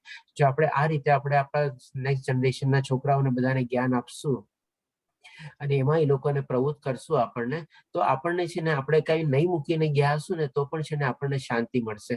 અને ઘણું ખરું મૂકીને ગયા હશું પણ જો એ પ્રમાણે આવો આપણે દાખલો નહીં બેસાડીએ આપણા છોકરાઓ સામે, તો પછી આપણને પણ મૂકીને ગયા પછી બી કોઈ આપણને શાંતિ મળવાની નથી આપણને. તો આના સંદર્ભમાં જ એક આપણે કહું છું કે આપણે કિડ્સના બેચીસ બી ચાલે છે આપણે ભગવદ્ ગીતાના. આ બધા અત્યારે જેમ આપણે એડલ્ટ્સના ક્લાસીસ કરી રહ્યા છો, તો ડેફિનેટલી આ બધાના ઘરમાં પોતપોતાના કિડ્સ હશે, પૌત્ર પૌત્રી હશે, કાં પુત્ર પુત્રી હશે, અથવા કોઈ જાણીતા કોઈ એવા હોય, તો એવું કોઈ હોય તો આપણે એના કિડ્સના બેચ બી લોકોને આપણે જોઈન કરાવી શકીએ છીએ. કારણ કે આ જ અધ્યાયમાં જાણશું આપણે, ભગવાન શ્રી કૃષ્ણ કહે છે કે ભાઈ જેટલું બને એટલું શરૂઆતથી જ બધું આપણે ઇન્દ્રિય દમન ને બધું આપણે કેળવવું જોઈએ કે જેથી કરીને આપણે સરસ રીતે આપણી લાઈફ જીવી શકીએ આપણે. તો આ રીતે આપણે આપણા નેક્સ્ટ જનરેશન માટે દાખલો સરસ મજાનો બેસાડી શકીએ છીએ. પછી હવે ભગવાન શ્રી કૃષ્ણ 26મા શ્લોકમાં આપણને પછી હજી એક બીજી ચીજ કહે છે કે વિદ્વાન મનુષ્ય. વિદ્વાન મનુષ્ય એટલે કોણ મનુષ્ય? કે જેને આત્મજ્ઞાન છે અને કર્મ કેવી રીતે કરવાના છે એ બધું સમજાય છે, એને ભગવાન શ્રી કૃષ્ણ વિદ્વાન મનુષ્ય કહે છે. हाँ, बिहेवियर इज, हरे कृष्ण प्रभु, शैलेश प्रभुजी, धन्यवाद प्रभुजी. Behaviour is the best example, बराबर. ओके. ઓકે, હવે આમાં કે ભગવાન શ્રી કૃષ્ણ વિદ્વાન મનુષ્યને કહે છે કે જેને આત્મજ્ઞાન છે અને કે જેને આપણે કર્મ કેવી રીતે કરવા એનું પણ જ્ઞાન છે, એને વિદ્વાન મનુષ્યો કહે છે. એટલે કે વિદ્વાન મનુષ્ય એક બાજુ થઈ ગયા. હવે બીજી બાજુ કોણ લે છે? ભગવાન શ્રી કૃષ્ણ એ કહે છે સકામ કર્મોમાં આસક્ત એવા અજ્ઞાની લોકોને. એટલે કે વિદ્વાન મનુષ્ય આ બાજુ થયા, અને જે લોકો અજ્ઞાની, અજ્ઞાની એટલે શું કામે? કારણ કે આત્મજ્ઞાન નથી હોતું. શું કામે કર્મ કરવા જોઈએ, કેવી રીતે કર્મ જોઈએ, કયા ભાવથી કર્મ કરવા જોઈએ, બધું કઈ એને જ્ઞાન હોતું નથી, એને અજ્ઞાની લોકો કહે છે. પણ એ લોકો શું કરતા હોય છે? હંમેશા સકામ કર્મોમાં આસક્ત, એટલે કંઈક ને કંઈક ફળ મેળવવાની ઈચ્છાથી ઇન્દ્રિય તૃપ્તિ અને શરીર સુખમાં એમાં પ્રવૃત્ત થયેલા હોય છે. એટલે કે આ બે બાજુ ભગવાન શ્રી કૃષ્ણ પેલા કહે છે. મનને વિચલિત કરવા જોઈએ નહીં. એટલે કોને વિચલિત કરવાનો જોઈએ અને કોણે ન કરવા જોઈએ એ પણ અહીંયા કહે છે. એટલે કે વિદ્વાન મનુષ્યએ જે આવી રીતે લોકો કર્મ ઇન્ક્લુડ થયેલા હોય અથવા બિઝી હોય, માની લ્યો કે ભાઈ જેમાં આસક્ત થઈને જે લોકો કર્મ કરતા હોય અને જેને આ બધું જ્ઞાન બી ન હોય, એને વિચલિત કરવાનો જોઈએ. શું કામ એનો કરવા જોઈએ એ પણ આપણને બધું સમજાવશે. તેમને કર્મનો ત્યાગ કરવા માટે પ્રોત્સાહન પણ આપવું ન જોઈએ. એટલે કે માની લો વિદ્વાન મનુષ્ય આવી આપણી સામે કોઈ માણસ આવી બી જાય તો એને કર્મ ન કરવા માટે બી અથવા કર્મનો ત્યાગ કરવા માટે બી આપણે પ્રોત્સાહન ન આપવું જોઈએ, અને જે પોતે કરે છે એમાંથી એને વિચલિત બી ન કરવો જોઈએ. પણ શું કરવું જોઈએ હવે એ સમજાવે છે. પરંતુ ભક્તિભાવપૂર્વક કર્મમાં વ્યસ્ત રહેવા પ્રેરણા આપવી જોઈએ. એટલે કે આપણે એને આસ્તે આસ્તે આસ્તે, જેમ આપણે કહીએ ને કે ભાઈ પાથીએ તેલ રેડવું, એવી રીતે શું આપણે એ લોકોને આપણે સમજાવતા રહેવું જોઈએ કે હા ભાઈ આજે તું બધું કરસ, આના સિવાય બી આ બધી ચીજ છે, તને ખબર છે, તને આની જાણ છે. થોડું થોડું જો પૂછે તો એ પ્રમાણે સમજાવવાની કોશિશ કરવાની, એને આપણે પ્રેરણા આપવાની, એ પ્રમાણે મોટિવેટ કરવાનો. પણ એને સદંતર આપણે ક્યારેય એમ નહીં કરવાનું કે તું આ ચીજ છોડી દે ને આ ચીજ શરૂ કરી દે. કોઈ માનવાનો જ નથી આપણે, કે જેથી પછી કે છે કે જેથી ધીરે ધીરે કૃષ્ણ ભાવનાનો વિકાસ થઈ શકે છે. એટલે જયારે આપણે આવી રીતે કહીએ છીએ કોઈને કે સદંતર પહેલા કહેશું, જેમ આપણે નાનકડો એક્ઝામ્પલ લઈએ, કોઈ નાના છોકરાને તમે કહેશો ને કે ભાઈ બેટા આમ કર અને આમ ન કર, એ કરશે જ નહીં. જે તમે કરવાનું હશે ને એ નહીં જ કરે, અને જે કરવાની ના પાડી હશે ને એ જ કરશે. જોજો, એ હંમેશા ઉલટું જ કરશે, પેલા માનશે જ નહીં. તો એવી જ રીતે ભગવાન શ્રી કૃષ્ણ પણ આપણને એ જ સમજાવે છે કે આવા અજ્ઞાની લોકોને તમારે વિચલિત બી કરવાની, કન્ફ્યુઝ બી કરવાની, એને કર્મનો ત્યાગ કરવા માટે બી નહીં કરવાનો, પણ આસ્તે આસ્તે આસ્તે એને પ્રેરણા આપવાની. હવે જેમ કે માની લો આપણે કોઈ ઘરમાં આપણે છોકરો કે કોઈ છે આપણે, હવે એને આવી રીતે કોઈ ચીજમાં ઇન્ટરેસ્ટ જાગ્યો, આપણે એક્ઝામ્પલ લઈએ કે ભાઈ એ છોકરાની નવી જીત પકડી એને કે પપ્પા મને સાયકલ લેવી છે. આપણે ચાલો એક નાનકડો એક્ઝામ્પલ લઈએ. હવે આપણે જાણીએ છીએ કે સાયકલ અત્યારે એને જરૂર નથી, આગળ કરતા જરૂર પડવાની હોય તો વાત અલગ છે. આપણે તો આપણે શું કહીએ કે બેટા તને ખબર છે તને સાયકલ લેવી છે, બરાબર છે, તારી વાત ઠીક છે, પણ તને ચાલવાના બેનિફિટ ખબર છે? આજે તું જે પ્રમાણે સાયકલ લઈશ તો પેલા તું મને કે સાયકલનો યુઝ કેવી રીતે કરીશ, કે ભાઈ આમ કરીશ એમ બધું કે રમવા કરીશ બધું એના જ માટે કહેતો હોય બાળક તો બિચારો. પણ તને ખબર છે બેટા તું એટલું થોડું ઘણું ચાલીશ તો તને કેટલો ફાયદો થશે, તારી હાઈટ વધશે, તારું આમ થશે, તારું તેમ થશે. તમારે બધાને આસ્તે આસ્તે એને પ્રોત્સાહન પ્રમાણે આપીએ અને એને થોડોક એમાંથી આપણે એ પ્રમાણે પ્રવૃત્ત કરીએ કે ભાઈ આ રીતે બી તું વિચારી શકસ, તું જે તારી જીત છે એમાં અટેલો ન રહે. એવી રીતે આપણે એને થોડુંક ઓલામાંથી ડિમોટિવેટ કરીએ અને આમાંથી થોડું એને મોટિવેટ કરીએ તો એ પણ આપણે સરસ મજાની આપણે એને કૃષ્ણમય ભાવના આપણે વિચારી શકીએ અને એ પ્રમાણે પ્રવૃત્ત કરી શકીએ. હવે પછી ભગવાન શ્રી કૃષ્ણ આપણને હજી એક ચીજ સમજાવશે. આપણને 27મા શ્લોકમાં કહે છે કે જીવ મિથ્યા અહંકારના પ્રભાવથી મોહગ્રસ્ત થઈને પોતાની જાતને સમગ્ર કાર્યોનો કર્તા માની લે છે, પણ હકીકતમાં ભૌતિક પ્રકૃતિના 3 ગુણો દ્વારા તે થતા હોય છે. આ ચીજ કદાચ અત્યારે આપણને ન સમજાય તો કઈ વાંધો નહીં, પણ અહીંયા ભગવાન શ્રી કૃષ્ણ સંક્ષિપ્તમાં આપણને કહે છે કે જે આપણો કર્તા ભાવ છે ને એ આપણો મિથ્યા ભાવ છે અથવા અહંકાર છે. આપણે ઘણીવાર કોઈ પ્રવૃત્તિમાં ઇન્વોલ્વ થઈએ છીએ અને આપણે કાર્ય કમ્પ્લીટ થઈ જાય તો આપણે શું કરીએ, આ મારા કારણે થયું, હું નહોતો થાત જ નહીં, હું ગયો ને પછી જ થયું, મારા કારણે જે પ્રમાણે કામ પૂરું પડ્યું અથવા એ પાર પડ્યું, આવું બધું આપણે પોતાને કર્તા ભાવ માની લઈએ છીએ. પણ એ એકચ્યુઅલી એવું છે નહીં. આપણને જે રીતે ભગવાન શ્રી કૃષ્ણ સમજાવે છે એ જે આપણે ત્રિગુણી માયા જે છે, ભૌતિક પ્રકૃતિના જે 3 ગુણો છે, સતોગુણ, રજોગુણ, તમોગુણ, એના પ્રભાવ હેઠળ, એના નિયંત્રણ હેઠળ આપણે પ્રમાણે કાર્ય કરીએ છીએ અને એમાં પણ આપણને ભગવાનની ક્યારેક આપણને સહમતિ મળે છે, અનુભૂતિ મળે છે, એટલા માટે કાર્ય આપણું પાર પડે છે. એટલે આપણે પોતાને કર્તા માનવાનો આપણને કોઈ અધિકાર નથી અથવા સ્વામી માનવાનો બી કોઈ અધિકાર નથી.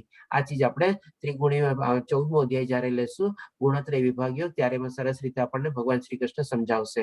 અને 13મા અધ્યાયમાં બી આપણને શ્રી કૃષ્ણ ભગવાન સમજાવશે ક્ષેત્ર વિભાગયોગમાં કે કેવી રીતે બધા કાર્યો પાર પડે છે. એમાં 6 ટાઈપના કર્તા ને બધું હોય છે, આપણે જાણશું એમાં. ત્યારે પછી હવે આ બધું ચીજ સમજ્યા પછી આપણે અર્જુન એક પ્રશ્ન પૂછે છે ભગવાન શ્રી કૃષ્ણને. તો 36મા શ્લોકમાં પ્રશ્ન પૂછે છે કે અર્જુને કહ્યું, હે વૃષ્ણવંશી, જાણે કે બળજબરીથી તેમાં પરોવાયો હોય તે મનુષ્ય ઈચ્છતો ન હોવા છતાં પાપ કર્મમાં સાથી પ્રેરાય છે. હવે આપણી લાઈફમાં બી છે ને આવી રીતે ઘણી વાર થઈ જાય છે. મેં તમને કીધું ને કે આપણે દરેકે દરેક અર્જુનની જગ્યાએ છે ને આપણી પોતાની જાતને મૂકવાનો છે આપણે. અને અર્જુને જે પ્રશ્ન પૂછે છે ને પેલા આપણે પણ એ પ્રમાણે પૂછવાનો કે ભાઈ કેમ આમ અર્જુને પ્રશ્ન પૂછ્યો હશે, કેમ થયું હશે. તો આજે તમે જોવો છો કલયુગમાં ઘણી વખત આપણી સામે એવી સિચ્યુએશન, પરિસ્થિતિ ને બધું આવી જાય છે કે ઘણા કાર્ય ને બધું છે ને આપણે ન કરવા છતાં બી છે ને કરવા પડે છે આપણે. એટલે કે કોઈ આપણને બળજબરીથી કોઈ કરાવતું હોય ને એવું આપણને જે પ્રમાણે અર્જુન પૂછે છે, આપણા મનમાં બી ક્યારેક ક્યારેક એવું થાય છે. અને ક્યારેક એવું કામ થઈ જાય ને પછી પાછળથી પણ આપણને છે ને ઘણીવાર પસ્તાવો અને અફસોસ થાય છે, આ કામ મારે નહોતું કરવું, આવી રીતે મારે નહોતું બોલવું, આવી રીતે મારે નહોતું વર્તવું એની સામે, અથવા તો મેં આજે ત્યારે કર્યું કેવી રીતે કર્યું, શું કામે મારાથી આવી રીતે થઈ ગયું. ઘણી વાર તમે જોજો પોતાને આવો પ્રશ્ન થતો હશે આપણને. તો એનું પણ ભગવાન શ્રી કૃષ્ણ આવતા શ્લોકમાં જવાબ આપે છે આપણને. એ જોઈએ આપણે. તો 38મા શ્લોકમાં ભગવાન શ્રી કૃષ્ણ કહે છે અને 3 કમ્પેરિઝન આપીને બી, દાખલા આપીને બી આપણને સમજાવે છે કે જેવી રીતે અગ્નિ ધુમાડાથી, આપણે પેલા 3 શ્લોક વાંચી લઈએ પછી 3 આપણે દાખલા જે ભગવાન શ્રી કૃષ્ણ આપેલા છે એ સમજી લઈશું. પછી શ્લોકને બી પૃથ્થકરણ કરીને આપણે સમજી લઈશું કે 3 દાખલા એકચ્યુઅલમાં શું સૂચવે છે. આપણે કે જેવી રીતે અગ્નિ ધુમાડાથી, દર્પણ ધૂળથી અથવા ભ્રૂણ ગર્ભાશયથી આવૃત રહે છે. અહીંયા સુધી પહેલા આપણે રાખીએ ને 3 દાખલાને સમજી લઈએ. સૌ પ્રથમ આપણે શું છે કે ભાઈ અગ્નિ, જયારે અગ્નિ ક્યાંક લાગેલી હોય ત્યાં પહેલા આપણે ધુમાડો નીકળે અને ધુમાડો પછી જેમ જેમ અગ્નિ વધારે આગળ વધતી જાય, પ્રજ્વલિત થતી જાય અને ધુમાડોને આપણે ભેદીને આપણને સામે બહાર દેખાય, એવી રીતે આપણે અગ્નિ દેખાય. એટલે આપણામાં શું ઘણી વાર કહેવાય છે કે where there is smoke there is fire, એટલે કે જ્યાં ધુમાડો હોય ત્યાં અગ્નિ હોય જ. આપણે એ પ્રમાણે પછી હવે એટલે કે શું છે સ્ટાર્ટિંગમાં છે ને ધુમાડાથી આવૃત થઈ જાય છે. એ રીતે ભગવાન શ્રી કૃષ્ણનો સમજાવવાનો મતલબ છે અહીંયા. અને એવી જ રીતે હવે આપણે અહીંયા અરીસો છે, આપણે જેમ દર્પણ ધૂળથી, દર્પણ એટલે અરીસો. હવે અરીસામાં માની લો ઘણા વર્ષો જૂનો અરીસો હોય જેમાં ધૂળ જામેલી હોય, અરીસો કોઈ કામનો છે આપણને? કોઈ કામનો નથી આપણને, બેકાર છે આપણા માટે અરીસો. અરીસો ન અરીસો બરાબર જ છે આપણા માટે. અથવા તો પછી ત્રીજો આપણને દાખલો આપે છે કે ભ્રૂણ ગર્ભાશયથી. હવે જયારે બાળક ગર્ભાશયની અંદર હોય છે ત્યારે તમે જોઈ શકો છો એ કેવી રીતે આમ આખું આમ સંકુચિત થયેલી હોય છે, એને જરાય હલવા ડુલવાની પણ જરાય જગ્યા હોતી નથી. એટલે કે એક જગ્યાએ સ્થિર હોય છે અને એ પ્રમાણે નાળ દ્વારા એનું પોષણ થાય છે અને જેમ જેમ ગર્ભાશય વધે છે એમ એ પ્રમાણે વધતું જાય છે. બાકી પોતાની પ્રમાણે કોઈ પ્રમાણે મુવમેન્ટ આપણે બહુ ઓછી કરી શકીએ છીએ આપણે. તો આ રીતે 3 એક્ઝામ્પલ આપે છે. હવે એવી રીતે ભગવાન એની કમ્પેરિઝન આપીને સમજાવે છે કે તેવી રીતે જીવાત્મા એટલે કે જે આ બધી આપણે ભૌતિક દુનિયા બધા જીવાત્મા આવી ગયા, એમ નહીં કે ખાલી મનુષ્ય 84 લાખ યોનિના બધા જીવાત્મા આવી ગયા કામ વડે. એટલે કે આ 3 ચીજમાં આપણે જે કામ વડે શું છે, આપણે શેના આપણે આવરણ લાગેલા છે બધા. અહીંયા અગ્નિમાં જે ધુમાડો લાગેલો છે શેનો, તો કે આપણી બધી ઈચ્છાઓ. આપણે દર્પણ ઉપર જે ધૂળ ને બધી લાગેલી છે શેની, તો કે બધી ઈચ્છાઓ. આમાં પણ શું છે, એવી બધી ઈચ્છાઓ દ્વારા આપણે આવૃત થયેલા છે. એટલે કે કામ વડે વિભિન્ન માત્રામાં આવૃત રહે છે. હવે વિભિન્ન માત્રા એટલે કે શું, કે ભાઈ દરેકમાં માત્રા અને કેટેગરી અથવા એ પ્રમાણે પર્સન્ટેજ અલગ અલગ હોય છે. એ પ્રમાણે ભગવાન શ્રી કૃષ્ણ કહે છે.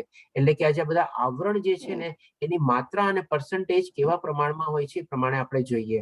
હવે આ 3 જે દાખલા છે ને એ 3 આપણે સિચ્યુએશન સૂચવે છે. આપણે એ રીતે આપણે સમજીએ કે ભાઈ વિભિન્ન માત્રામાં આવૃત હોય છે. વિભિન્ન માત્રા કેવી રીતે, જેમ કે આપણે અહીંયા શું છે, મનુષ્ય જીવન છે. આપણી આત્મા અત્યારે આવા બધા આવરણથી મોહ માયા આકર્ષણ ને બધાથી આપણે ઘેરાયેલા છે. આપણે જેવું જેવું આપણે આ બધું જ્ઞાન આપણે મેળવીએ છીએ એટલે કે અગ્નિરૂપી સામે જે બધો ધુવાડો, જે બધા આવરણ છે એ બધા દૂર થાય છે અને આપણી આત્માની જે આપણે અગ્નિ અથવા જે પાવર શક્તિ જે છે વધારે ને વધારે પ્રજ્વલિત થાય છે જેમ જેમ આપણે જ્ઞાનમાં આપણે કેળવતા જઈએ છીએ. એટલે કે આપણને મનુષ્ય અવતાર મળેલો છે. એ રીતે આપણે એનો જો સદુપયોગ કરતા જઈએ તો એ પ્રમાણે આપણે એને દૂર કરી શકીએ. અને આ જે રિપ્રેઝન્ટ કરે છે આપણે પશુનું જીવન રિપ્રેઝન્ટ કરે છે. પશુના મનમાં શું હોય છે કે ભાઈ આપણે એને કઈ ખબર જ નથી હોતી, એની પાસે કોઈ એવા વિકલ્પ બી ઓપ્શન્સ બી હોતા નથી કે એ પ્રમાણે કરી શકે. એટલે કે એના માટે જેનું જે જીવન છે એ પ્રમાણે નીકળી જાય છે આપણે. અને આ જે છે ને આપણે આપણી સામે જે બધા ઝાડ પાન ને બધું જે દેખાય છે ને આપણે એને રિપ્રેઝન્ટ કરે છે. કે એવા કોઈક લોકોની ઈચ્છા અથવા એવી કોઈ કર્મની ગતિ હશે કે જેથી કરીને એ લોકો આજે એવી ટાઈપનું આજે જીવન ભોગવે છે કે એકદમ ઉઘાડા ઉભા છે અને બધું પ્રમાણે સહન કરે છે અને પ્રમાણે બધું થાય છે. તો આ જેમ ગર્ભાશયમાં બી બાળક હોય એને બિચારા બી ઘણું સહન કરવું પડે. આવી રીતે આપણે જડમાં આપણે ત્રીજી કેટેગરી ભગવાન શ્રી કૃષ્ણ એ પ્રમાણે આપણને સંબોધિત કરે છે કે વિભિન્ન માત્રામાં બધા આવૃત હોય છે. તો આ રીતે આપણે સમજ્યા. હવે જે પ્રમાણે કીધું આપણે કે 41મા શ્લોકમાં ભગવાન શ્રી કૃષ્ણ કહે છે, બધાને મ્યુટ કરી દઉં છું.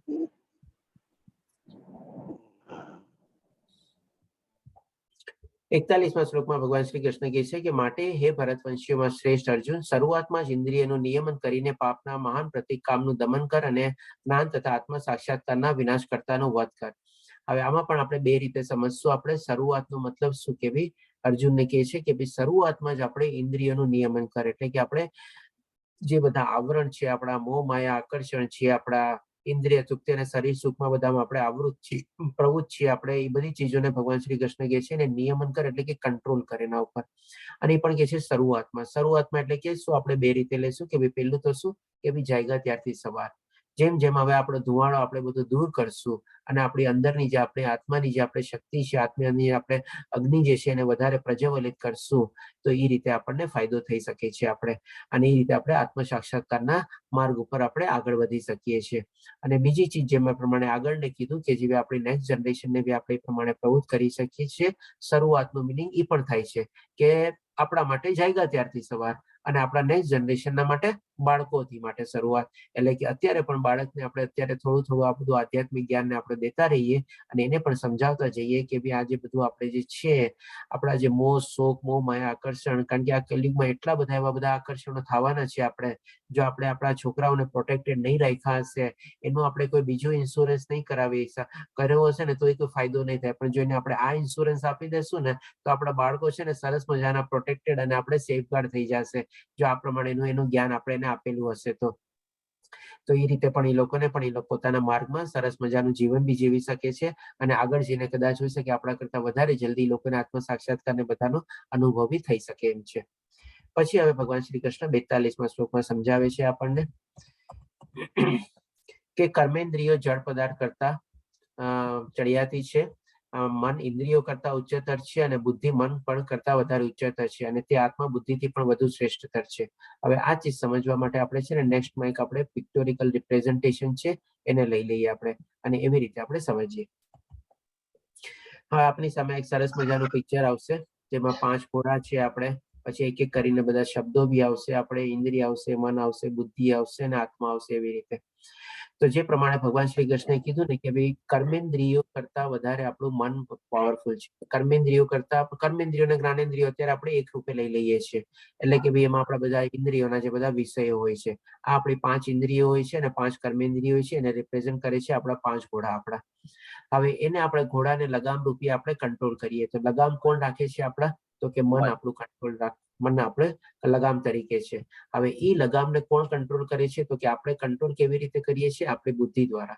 હવે જો આ બુદ્ધિમાં આપણે સરસ મજાનું જ્ઞાન કેળવી લઈએ અને એ પ્રમાણે આપણે મનને કેળવી લઈએ, નહીં કે ખાલી સીધે સીધું આપણે ઇન્દ્રિયોને આપણે દમન કરવાનો છે, અથવા ઇન્દ્રિયોને આપણે જેમ આપણે સ્પ્રિંગનો એક્ઝામ્પલ લીધો, યાદ રાખજો, એવી રીતે આપણે કામેન્દ્રિયોને દબાવવાની નથી, જ્ઞાનેન્દ્રિયોને દબાવવાની નથી, પણ મનને કેળવવાનું છે કે જેથી કરીને આ બધા ઇન્દ્રિયોના જે વિષયો છે ને આસ્તે આસ્તે ઓછા થતા જાય અને ખરતા જાય એના મેળે.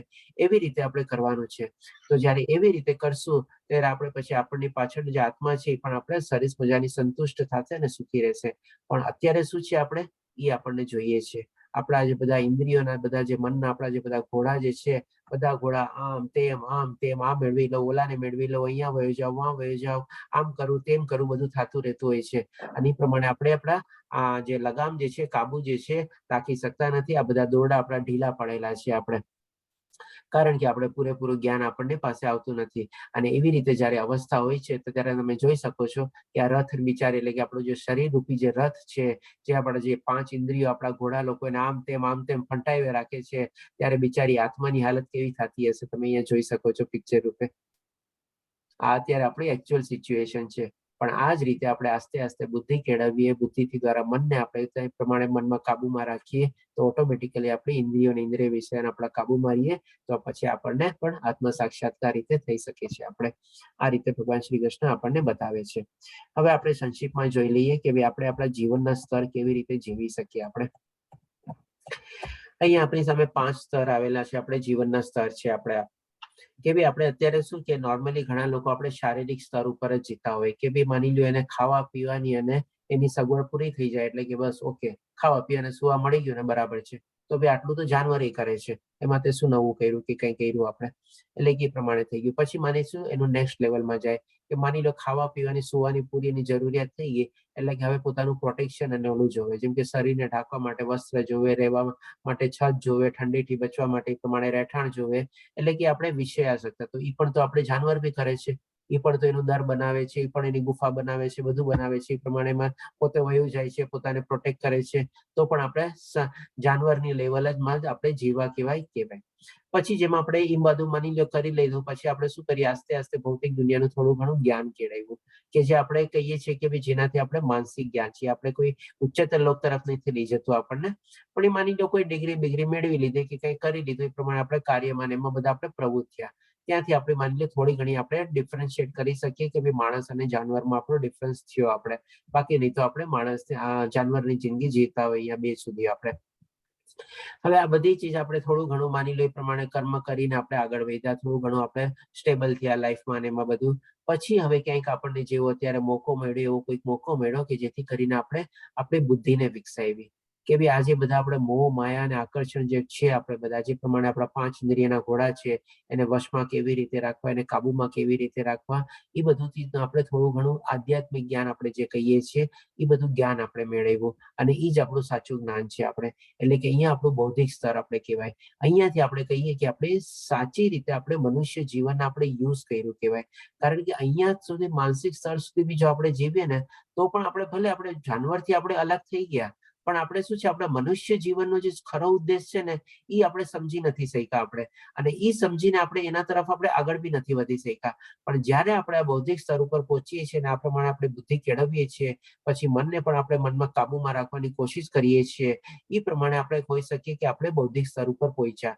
અને જ્યારે આ રીતે થોડું ઘણું જ્ઞાન ને આપણી બુદ્ધિ કેળવાઈ જાય છે, ત્યાર પછી આપણે આધ્યાત્મિક સ્તરમાં આપણે આગળ વધવાનું છે. અને જે આપણો મેઇન, જેના માટે આપણે અહીંયા આવ્યા છીએ, આપણે મનુષ્ય જીવન મળેલો છે આપણને, અને એ જ રીતે આપણે ભગવાનની પ્રાપ્તિ કરવાની છે, આત્મ સાક્ષાત્કાર કરવાનો છે, ત્યારે આપણે આધ્યાત્મિક સ્તર ઉપર જીવન જીવા કહેવાય.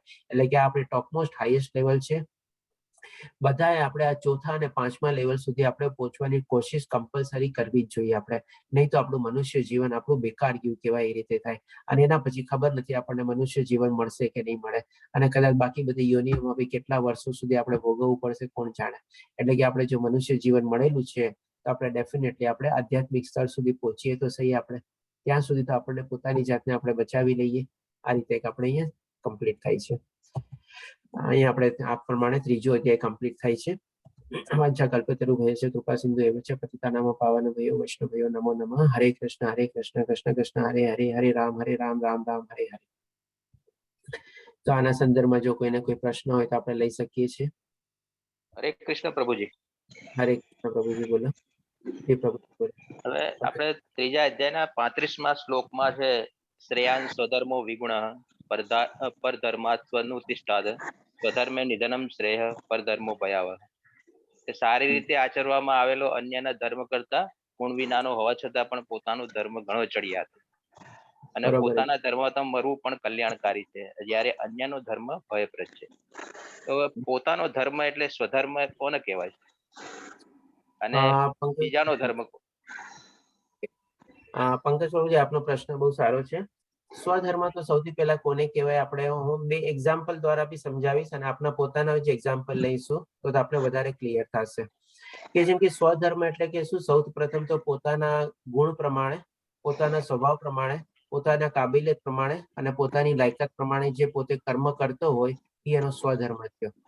જેમ કે આપણે દાખલો લઈએ કે માની લો કોઈક આપણે છીએ જેનો આપણે એને ઇન્ટરેસ્ટ છે તમારે કોઈક એવું ફિલ્ડમાં કે જેમાં એને આગળ વધવું છે.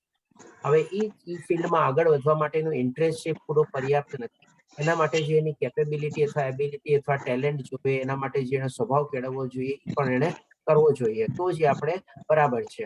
પછી હવે જેમ તમે પરધર્મનો કોઈ કીધું કે ભાઈ પરધર્મ એટલે કે શું કે ભાઈ એને ઇન્ટરેસ્ટ ક્યાંથી કેળવેલો હોય કે ભાઈ કોઈકને જોઈને કે ભાઈ જો ઓલો માણસે આ લાઈન લીધી, આ લાઈન કરીને કેટલો આગળ વધ્યો, એટલા માટે હવે હું પણ એ જ લાઈન લઈ અને એમાં હું આગળ વધીશ. તો આ છે ને કોપી કેટ જેવું થયું આપણે. એટલે કે એને શું સામેવાળા માણસને અનુકરણ કરવાની કોશિશ કરી. એને ખાલી એને બહાર એનો જે સક્સેસ ને બધું જે છે જોયું, પણ એને પોતાની ટેલેન્ટ જોયું અથવા તો સામેવાળા માણસમાં શું ચીજ છે જેનાથી આગળ વધી શકો અને પોતાનામાં શું ચીજ છે એનાથી ભિન્ન છે, અલગ છે કે ઈ જ ચીજ છે. તો એવી રીતે આપણે લઈ શકીએ કે ભાઈ એને કોપી રીતે નથી કરવાનું, કોપી કેટ નથી કરવાનું. હવે આના સંદર્ભમાં છે ને હું આપને જસ્ટ એક મારો ચાલો પેલા આપણે પોતાનો આપનો એક્ઝામ્પલ લઈ લઈએ. આપનો અત્યારે પ્રોફેશન શું છે? હું ફાઇનાન્શિયલ સેક્ટરમાં છું. ઓકે, ફાઇનાન્શિયલ સેક્ટરમાં છો. ખાલી ફાઇનાન્શિયલ સેક્ટર પૂરું પર્યાપ્ત નથી, વધારે વિગતવાર કહેશો તો ઓર સરસ આપણે મદદરૂપ થશે જવાબ આપવામાં. મારું ઇન્સ્યોરન્સ નું કામ છે અને પોસ્ટ ઓફિસ સેવિંગ્સ નું કામ છે. ઓકે, વેરી ગુડ, બહુ સરસ. ચાલો હવે તમે કહો કે ચાલો ફાઇનાન્સ સેક્ટરમાં હું બી છું, ચાલો એના જ રીતે તો ભાઈ મારો ને તમારો એક્ઝામ્પલ થોડો ઘણો મેચ થશે. આપણે એ રીતે ચાલો આગળ વધીએ. સ્વધર્મ અને પરધર્મ આપણે લઈ લઈએ, કારણ કે મારા એક્ઝામ્પલ દ્વારા આપીશ કદાચ તમારું બધું ક્લિયર થઈ જશે. આજે જેમ કે હું ભણતો હતો ત્યારે ક્લાસ 10માં આપણે ભગવાનની કૃપાથી સ્કૂલમાં ફર્સ્ટ આવેલો અને બધું સારા માર્ક્સે પાસ નહીં થયો. ત્યારે જે પ્રમાણે માર્ક્સ ને બધું આવ્યા, બધાએ મને શું કીધું? સાયન્સ લે, સાયન્સ લે. શું કામે? તો કે ભાઈ મારા ઘરમાં ઓલરેડી મારા બે કઝિન ડોક્ટર છે, એક રેડિયોલોજીસ્ટ છે ને એક અમારે જનરલ ફિઝિશિયન છે, અને એ લોકો ડોક્ટર થઈ ગયા હતા. એટલે મને પણ કીધું કે ભાઈ તારા આટલા સારા પર્સન્ટેજ આવ્યા છે, અમારા કરતા વધારે સારા તારા છે, તારે તો સાયન્સ જ લેવું જોઈએ, સાયન્સમાં આગળ વધ. ભગવાને દયાથી થોડું ઘણું ફિઝિક્સ, કેમેસ્ટ્રી અને મેથ્સમાં માર્ક્સ સારા હતા, એટલે ઓકે લઈ લીધું સાયન્સ. 11, 12 સાયન્સ ભણ્યા આપણે. પણ હજી જેવું 11માં એડમિશન લીધું ને 6 મહિના થયા ને, તમે માનશો નહીં, મેં પણ અત્યારે 6 મહિનામાં ઘણા બધા દેડકા કાપ્યા હશે અને બધું કર્યું હશે, કારણ કે બાયોલોજી પેલા લીધો હતો એટલા પ્રમાણે. મજા નો આવી, કઈ લાગ્યું નહીં કે ના ભાઈ આ તો મારો ટેસ્ટ છે ને, આ તો મારો વિષય છે જ નહીં, મને તો આમાં જરા ગમતું જ નથી આપણે. એટલે એ પ્રમાણે ગમે તેમ કરીને લીધું, એટલે 11, 12 પાસ કર્યું કમ્પ્લીટ. પણ ત્યારે મને ખબર પડી ગઈ કે ભાઈ આ પ્રમાણે નો થવું જોઈએ, આ મારો ઇન્ટરેસ્ટ નથી, મારે નથી કરવું આ પ્રમાણે. હવે કરેલું છે એટલે ચાલો 11, 12 તો પાસ કરી લઈએ, ભગવાનને દયા ચાલો એ પણ ફર્સ્ટ ડિવિઝનમાં ને બધામાં પાસ થઈ ગયા આપણે. પણ પછી 12 પછી મને લાગ્યું કે ભાઈ મારો ઇન્ટરેસ્ટ બીજું છે, મારો ઇન્ટરેસ્ટ ફાઇનાન્શિયલ સેક્ટરમાં છે, મારે ચાર્ટર્ડ એકાઉન્ટન્ટ બનવું છે આપણે. પછી મેં શું કર્યું, જેવી 12ની ઇવન મેં તમે માનશો નહીં, મેં મેડિકલની જોઈન્ટ એન્ટ્રન્સ એક્ઝામ આપી અને 12 પછી સીએની એન્ટ્રન્સ બી આપી. ભગવાનની દયાથી બંનેમાં પાસ થઈ ગયા. પણ પછી જોઈન્ટ એન્ટ્રન્સ રિઝલ્ટ જ જોવા નતો ગયો. એ તો મારે જાવું જ નથી તો હું પછી શું કામે જાવ એ બાજુ રિઝલ્ટ જોવા. બીજાએ મને આવીને કીધું ભાઈ તું પાસ થઈ ગયો છે. મેં કીધું ઠીક છે જવા દે, okay, is of no value for me. અને સીએ એન્ટ્રન્સ આપી ને એમાં ઘણી દેવાથી પાસ થયા અને પછી આપણે સીએ થયા. તો આજની તારીખમાં જે આપણે કરું છું એને હું એન્જોય કરું છું, મને એમાં પૂરેપૂરો ઇન્ટરેસ્ટ છે આપણે. પણ જો હું એ પ્રમાણે ડોક્ટર બનવાના પ્રમાણે ગયો હોત તો કદાચ હું માની લો ભણી ગણીને પોઈન્ટ ઇન્ટરેસ્ટમાં પાસ થઈ ગયો, ડોક્ટર બી બની ગયો, પણ હું સારો ડોક્ટર કોઈ દી ન બની શકે. તો એ જ આપણો સ્વધર્મ અને પરધર્મની આપણે કોપી થઈ ગઈ કે ભાઈ બીજાનું જોઈને જો આપણે પોતે કોપી કરીએ અને એમાં આપણે પ્રવૃત્ત થવાની કોશિશ કરીએ તો આપણે કોપી અનુકરણ કર્યું કહેવાય. પણ પોતાની લાયકાત, પોતાની કાબેલિયત, પોતાનો રસ, પોતાનો આપણે સ્વભાવ, પોતાના ગુણ જાણી પોતે લાઈન ચૂઝ કરવી જોઈએ કે ભાઈ ચાલો મારા માટે આ બરાબર છે, મારે આ કરવું જોઈએ. તો એ થઈ ગયો તમારો સ્વધર્મ. આ રીતે આપણે લઈ શકીએ પ્રભુજી. I hope it is clear થયું આપને. Yes, clear clear. ચાલો, ધન્યવાદ પ્રભુજી. બીજા કોઈનો કોઈ પ્રશ્ન? રાજેન્દ્ર પ્રભુજી આપનો હેન્ડ રેઇઝ હતો, પ્રભુજી પૂછી શકો છો. હરે કૃષ્ણ પ્રભુજી. હરે કૃષ્ણ. આપણે ચેપ્ટરમાં ઘણીવાર વર્ડ આવ્યો અનુસરણ અનુસરણ અનુસરણ. તો અનુસરણ અને અનુકરણ શું ફરક છે? ગઈકાલે પ્રભુજી આપ કોને કહેવાય અને અનુકરણ કોને કહેવાય? ગઈકાલે પ્રભુજી આપ નહોતા શું? આપણે ગઈકાલે આ લીધો તો ડિફરન્સ, તેમ છતાં ચાલો લઈ લઈએ અત્યારે, આપણો પ્રશ્ન છે એટલે. નહીં, ગઈકાલે હતો હું. ઓકે, મને યાદ નથી. Okay, sorry. અચ્છા, ઓકે, કઈ વાંધો નહીં, ચાલો, નો પ્રોબ્લેમ. અનુસરણ એટલે કે શું? આપણે ફોલો કરવું. પણ ફોલો કેવી રીતે કરવું? કે ભાઈ સામેવાળાના વિચાર, એના આપણે આદર્શો, એનું આચરણ, એના આપણે જીવન પ્રણાલી કેવી છે, એને શું રિઝલ્ટ મળ્યું છે, એ બધી ચીજ આપણે જાણવાની, સમજવાની, વિચારવાની, શું સાચી શું ખોટી છે એ બધું કરીને અને પછી આપણે નિર્ણય લેવાનો કે ચાલો હવે મારે આ માણસને ફોલો કરવો છે. જેમ કે આપણી લાઈફમાં આપણે કોઈને આપણે આઈડિયલ બનાવતા હોઈએ છીએ. ઘણીવાર આપણા માતા પિતા બી આપણા માટે આઈડિયલ હોય છે, ઘણીવાર આપણા ગુરુજનો આઈડિયલ હોય છે, અથવા તો કોઈક એવું બીજું કોઈ મોટિવેશનલ આપણા માટે આઈડિયલ હોય છે કે ભાઈ ચાલો હા આ માણસને હું ફોલો કરીશ. તો એ આપણે થયું કે ભાઈ એના વિચારો, એના આદર્શો, એના જીવન પ્રણાલીને આપણે ફોલો કરવાનું છે. એ થયું આપણે અનુસરણ. પણ અનુકરણ એટલે કે શું? Copy cat. વગર વિચારે જાણે કે ભાઈ આજે જેમ કે માની લો 20-25 વર્ષનો છોકરો છે અને એ કે ભાઈ મારે સલમાન ખાન જેવી બોડી બનાવી છે. અરે બેબી પેલા તું તારું તો જો, તારું ડાયટ જો, આ પ્રમાણે જો, બધું જો, અને એમાં લાગી જાય અને સીધે સીધું કે ને કે ભાઈ મારે જે જીમમાં જવું છે અને જીમમાં જઈને બોડી બિલ્ડિંગ કરવી છે. એટલે કે આપણે આંધળું અનુકરણ થયું. એના પહેલા એને પ્રમાણે પોતાનું ડાયટ બનાવવું જોઈએ, થોડું ઘણું શરીર કેળવવું જોઈએ, નાનપણથી પેલા બધી આપણે જીમની બધી એક્સરસાઇઝ ને બધી કરવી જોઈએ. ત્યાર પછી જીમમાં જઈને બધું આગળનું વિચારી શકે. પણ જઈને સીધો કે હું જીમમાં જાઉં છું અને હું બોડી બિલ્ડિંગ બનાવીશ, તો એ પ્રમાણે ન થાય. કારણ કે એને શું બીજાને કોપી કરવાની કોશિશ કરી, બીજાને હવે એને શું કામે બોડી બનાવી છે, એને કેવી રીતે બોડી બનાવી છે, કેટલા વર્ષોથી એને લાગી છે બોડી બનાવતા, અને કેવા કેવા એના બધા સાધન પ્રસાધનો, ખોરાક ને બધું યુઝ કર્યું છે, એ તું કરી શકીશ કે નહીં, તારામાં એવી તેવડ છે કે નહીં, જે બધું વિચારીને કરે તો અનુસરણ કહેવાય. પણ આવી રીતે આંધળું કરે, મારે પણ સલમાન જેવી બોડી બનાવી છે, તો એ અનુકરણ થઈ ગયું, કોપી કેટ થઈ ગયું. આ ડિફરન્સ છે આપણે અનુસરણ અને અનુકરણમાં. તો શોર્ટમાં તમારો જ આપનો એક્ઝામ્પલ લઈએ તો પહેલા તમે અનુકરણ કરેલું ને પછી અનુસરણ થયું. મેં પણ અનુકરણ નહોતું કર્યું, મને તો બધા કીધું એટલે મેં કર્યું. હા, એટલે ફોર્સ કર્યો. એટલે કે અનુકરણ નહોતું, મારા ઉપર બધા ટોપી દીધો કે ભાઈ આ કરો આ કરો, એટલે મેં ચાલો મારામાં બુદ્ધિ નહોતી ને એટલે હું તો કહું છું મારા બધા બુદ્ધિ નહોતી એટલે. આ તો એક એક્ઝામ્પલ બેઝ આમીન કે સમજી શકાય કે પહેલા હા તમારા ઘરમાં 2 ડોક્ટરો હતા એટલે એમનું અનુકરણ કર્યું અને પછી તમારી અને પછી તમે ડીપમાં ગયા અને પોતાનું મંતવ્ય લીધું, જાતને પૂછ્યું, પછી અનુસરણ કર્યું. બસ બરાબર, એકદમ સરસ સરસ. ધન્યવાદ પ્રભુજી. ધન્યવાદ પ્રભુજી. ઓકે, હરે કૃષ્ણ. બીજા કોઈનો કોઈ પ્રશ્ન?